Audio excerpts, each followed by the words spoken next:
yaşagan devletke va'dini berip koyup, yaşagan devletke intervyunu berip koyup, yaşagan devletke men zulüm tattım, mezlum halk, vatinim besivilindi, vatinimni besivaq Allah mustabid, o kanxor deb uni har xil sifatlar bilan sifatlab kelib, iltijo qilib, bu yerda o'zininki shaxsiy g'ariziga, o'zininki bir kishilik hayotini garanti ostiga elib, bugungi kunga kelgandan keyin vatanimizda bo'layotgan ahvollarni bilib turib, ko'rib turib, anglab turib, uni hatto yashab turib, yana mushu biz yashayotgan davlatdan vatanga bağlan ahvollar bor qarindoshlar. Hürmetli muhterem cemaat, bugünkü xutbamizda dinimizninki targ'ib qilgan, dinimizning buyurgan, payg'ambarimizningki onun bilan mashhur bo'lgan, ham bütün payg'ambarlarni, bütün ummatlarni, bütün insoniyatni onunga chaqirgan bir sifat, bir xislat to'g'risida xutbamizni bayon qilamiz. U bo'lsa-mu va'daga vafo qilish.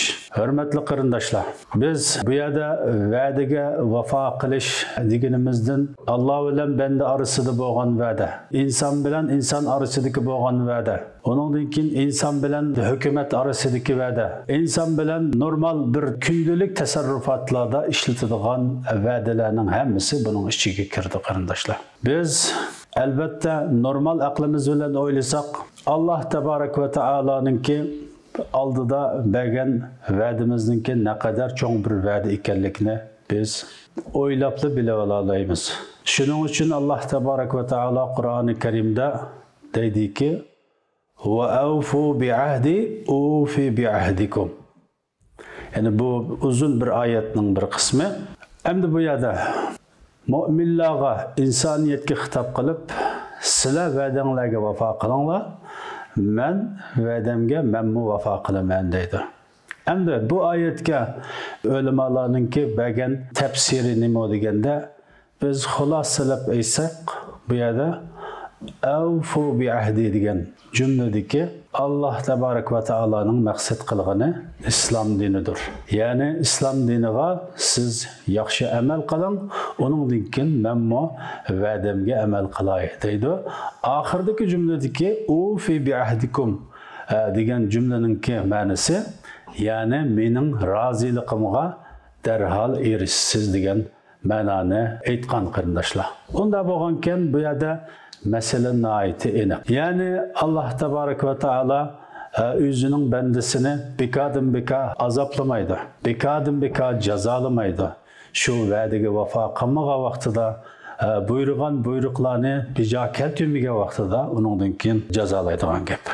Hürmetli qarindoshlar, biz Qur'oni Karimninki oyatlarga qaraydigan bo'lsak, va'daga vafo qilish to'g'risida nurg'un ko'plagan oyatlar bor. Men buning ichidan bir necha oyatni bayon qilib o'taman. Alloh tabarak va taolo Qur'oni Karimda deydiki: "Va awfu bil ahdi innal ahda kana mas'ula." Ey musulmonlar, sizlar va'daga vafo qilinglar, chuqum va'da so'riladi deydi. Yani bu so'rilishda, va'daning so'rilishda qarindoshlar, inson insonga va'da qilgan bo'lsa, shu dunyoda so'riladi. Meyli o va'da maddi narsaga berilgan va'da bo'lsin, meyli ma'naviy narsaga berilgan va'da bo'lsin, meyli Allah tabarak va taolo bizga omonat qilib bergan, masalan, avlodlarimizga o'xshash, ailemizga o'xshash shaxsiylarning mas'uliyati shaklda va'da bo'lsin. Mushularning hammasi mushu cho'ng va'daning ichiga kirdi qarindoshlar. Onundan keyin bu va'daninki qiyomatdagi so'roqi o boshqa, tamamen boshqa. O so'roqdan hech kim qochib qutulolmaydi. Dunyodagi va'daning so'roq savolidan qochib qutulish imkoni bor. Ko'zdan qochib qolish imkoni bor. Hukumatlar, hokimiyatlar, qonun unutilib qolish imkoni bor. Ammo oxiratda o imkan yo'q qarindoshlar. Onundan keyin Alloh tabarak va taolo yana bir oyatda deydiki: "Va awfu bi ahdillahi idza ahadtum va la tanqudul aymana ba'da tawkidiha va qad ja'altumulloha alaykum kafila innalloha ya'lamu ma taf'alun." Mana bu oyatdimi sizlar va'da qilgan bo'lsanglar, Allah'ның vədisiga sizlar vafo qilinglar. Onunğa qarşı vədiga qarşı iş qilmanglar. Vədini buzmanglar. Allah'ның namı bilan qasam qilgan bo'lgandan keyin bu qasamni buzmanglar. Sizlar Allah tabarak va taoloni kafil qilib qasam qilib va'da qilgan bo'lgandan keyin buni buzmanglar deydi. Ya'ni biz bu oyatdan ko'rib olamizki, Allah'ni kafil qilib qasam qilishning o'zimi va'daninki eng çoğun türlerden birisi onundan keyin Allah tabarak ve taala qilgan işlerimizden hemmini bilip durdu degan oyatning teksti buni ifodelab turibdi qarindoshlar. Ondan keyin qarindoshlar, hamda biz ikki oyatdagi Allah tabarak ve taolaning va'daga vafo qilish to'g'risidagi buyruqlarini anglagandan keyin, tushungandan keyin hamda bizga o'rnak bo'ladigan shaxsiylarning hayotiga qarab boqaylik qarindoshlar. Bizga o'rnak bo'ladigan, bizga ulgu bo'ladigan shaxsiylarningki eng beshida Payg'ambar alayhisolatu vassalam keladi, sahobalar keladi, solih bandalar keladi, ota-onalarimiz keladi, yurt jamoat keladi, hammasi keladi. Tizsaq buni bir ikki deb numur qo'yib tizsaq bu nurg'un narsa chiqib ketadi. Endi biz bu yerda Payg'ambar alayhisolatu vassalamningki Muhammed sallallahu aleyhi ve sellem'ninki hatta peygamberlik keliştin ilgirimi sadıkul emin degan sübütünün bağlılığını bilimiz. Bütün Müslümanlar bilirdi. Hatta müşrikler mi bilirdi qarindoshlar. Sadıkul emin degan bu sübet bu peygamberge peygamber buluştun ilgiri bu sübet bilen sübetlengen peygamber bu boşuğa bu sübetini almaqlıq. Ama peygamberlik kelgandan keyingi holat tamamen başka.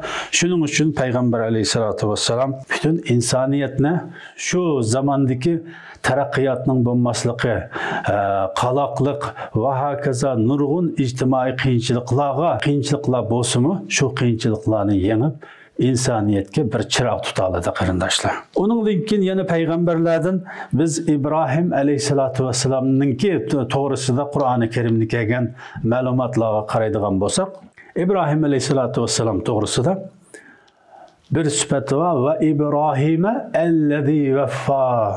İbrahim aleyhisselam'ninki peygamberlik jarayonida tatgan aziyetleri, qilgan hicretleri onu bayan qilib kelib, İbrahim aleyhissalatu vesselam shunda bir peygamber ekanki vafo qilgan edi, va'dasiga vafo qilgan edi.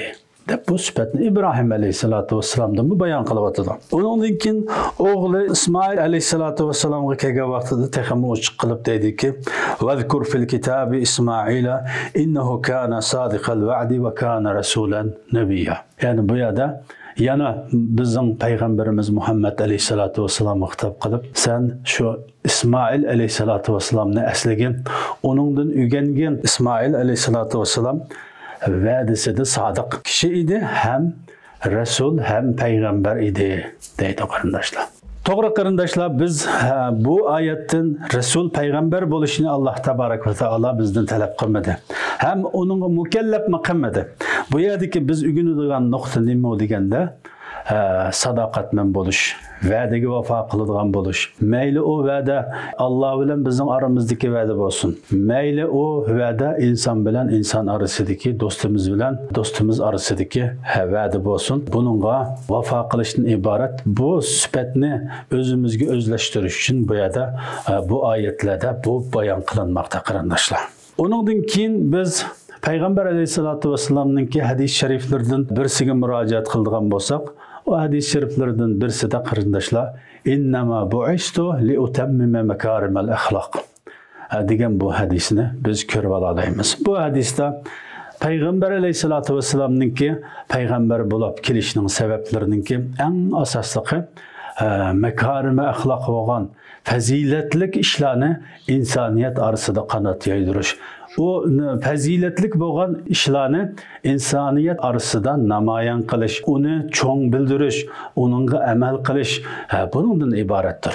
Hamda unda bo'lgankan, buningdan bizga kelgan dars nima deganda, bizga ummat olarak biz Muhammad aleyhissalatu vesselamninki ummati bo'lgankanmiz, mushu hadislarga, Qur'oni Karimdagi kelgan qissalarning hammasiga biz imanımız var. Şu qissada nimalar bayon qilingan bo'lsa, o qissadan nimalar maqsad qilingan bo'lsa, o maqsad qilingan narsalarni o'rganishimiz, o'rganib lam to'xtab qolmay o'zimizga o'zlashtirishimiz farzdir qarindoshlar. Uningdan keyin biz qarindoshlar yana bir oyatga murojaat qiladigan bo'lsak, endi bu yerda haqiqiy mu'min bo'lgan insonni sifatlayotdi Qur'oni Karim qarindoshlar.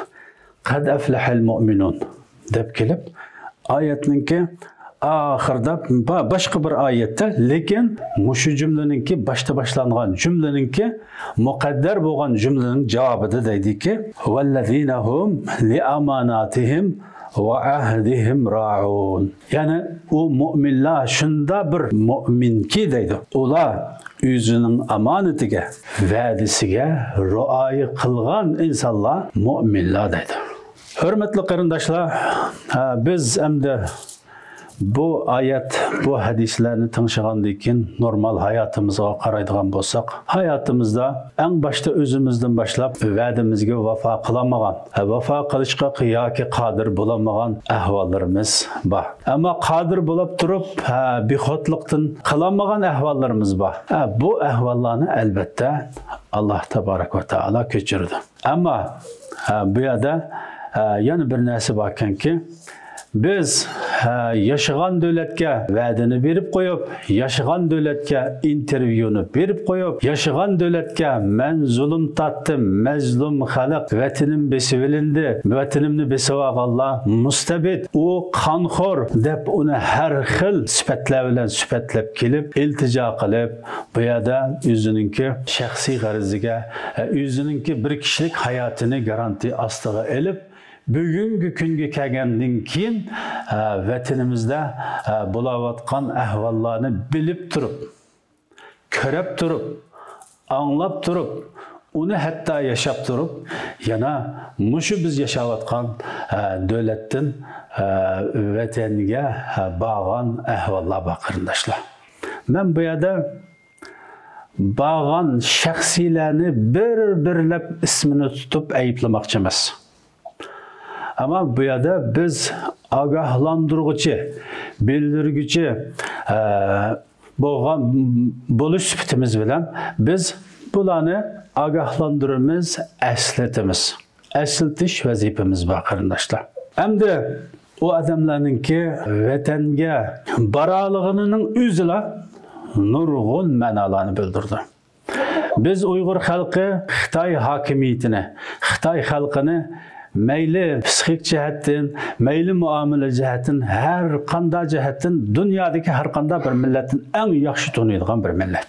Biz bularninki Gollandiya nüfusidagi bir Uyg'urning vataniga borman desa, onun üçün qanday qapqallarni quriydiganligini, qanday formularlarni oldiga qo'yib qo'l qo'ydirdiganligini, vatandagi urug' tuqqanlardan nimalarni talab qildiganligini, nimalarga ma'qul degizdiganligini, nimalarga majburlaydiganligini buni albatta bilamiz. Endi biz bunu bilgen bir şahsi bo'lish sifatimiz bilan, bunu bilgen to'g'ri yo'lda mangan bir shaxsiylar bo'lish sifatimiz bilan biz bu bag'allarninki bu qatim bo'lapmi? Bu qatim bag'allarning berishini to'g'ri deb qaramaymiz. Chunki o bag'allar qarindoshlar albatta eng boshda mushu men o'qib o'tgan va'daga vafosizlik qilganlik. Endi o va'daga vafosizlik Allah bilan o kişinin oldidagi masalani onu o'zi biladi. Biz onunga aralashmaymiz. Ammo shu kishi eng aqallisi Gollandiyaga kelgan vaqtida shu iltijo qilib qo'liga olgan dokumentning o'zi shu Xitoy hokimiyatini tamamen qaralab, tamamen shu qaralashga loyiq zade uni bilamiz. O'zininki mazlum bo'lganligini isbotlab olgan bir dokument bo'lgandan keyin endi hozirgi kunda onu qaydirib qo'yib, vatanga berib, men yo'lvositaga berib, yo'lvosita qaytib keldim desa, onunga hech kim ishonmaydi qarindoshlar. Bu va'daga vafosizlik qilgan bo'ladi. Bu normal bizninki normal mantiqimizga, siyosiy mantiqimizga, ijtimoiy mantiqimizga tamoman qarshi qilingan harakat bo'ladi qarindoshlar. Biz buni bu şekilde tushunishimiz lozim. Alloh tabaraka va taolo bizning ishlarimizni, bo'libmi Uyg'ur xalqininki ishlarini eng yaxshi shaklda mangdirib bersin. Bizning ishlarimizni, qalblarimizni birlashtirib bersin. Uyg'ur xalqi orqali Xitoy zolimlarini Alloh tabaraka va taolo jazolab bersin. Alloh tabaraka va taolo bizning qo'limiz bilan Sharqiy Turkiston xalqining qo'li bilan Xitoy zolimlarini jazolab bersin. Alloh tabaraka va taolo hammaga qodirdir. Va aqulu qawli hada va astagfirulloh li va lakum fastaghfiruhu innahu huval ghafurur rahim.